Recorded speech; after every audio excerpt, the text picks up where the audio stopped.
Nice. En baie om te sê vir julle nie. Kan julle net los met twee goed. Eerstens, hoe graag wil sy dit? Hoe graag wil sy die ene hê?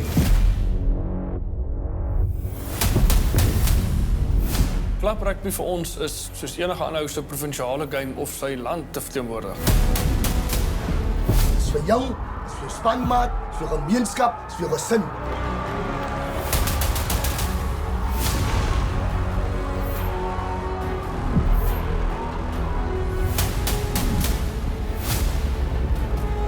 Klap rugby is heel anderste. Daar is baie jokke en beserings wat daar uitkom.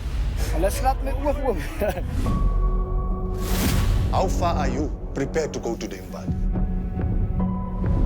Vandag moet jy jou kop in die game kry.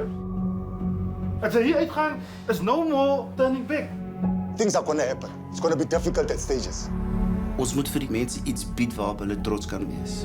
Jy weet dit verenig die mense agter daai ovalbal en dis wat rugby doen. Rugby het hoop gebring in Van Wykslee. Oomblik toe ons weer begin rugby speel, het die drome weer opgevra. Sit alles wat jy het sit en daar gaan iemand jou raad sien. Die klein dorpie Houston het al 'n springbok opgelewer. Dit sê nie ons kan nog meer springbokke oplewer nie. Enigeen kan droom, ek meen as ek dit kan doen, ek het eers groot rugby op skool gespeel nie. My droom is om graag eendag vir die Blue Bulls te speel en vir die nasionale span uit te trek vir die Springbokke. Ek was nie een van die beste klongens gewiesie, maar rugby het my lewe kom verander om 'n beste mens van myself te maak. Rugby het vir my die geleentheid gegee om na my familie in die dorings om te kan sien. Was dit nie vir rugby nie dan sou my lewe baie anders kon gewees het vandag.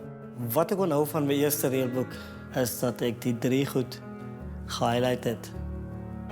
Teamwork, discipline, respek. Ek probeer my lewe volgens daai 3 goed, die waardes van rugby leef in alles wat ek doen.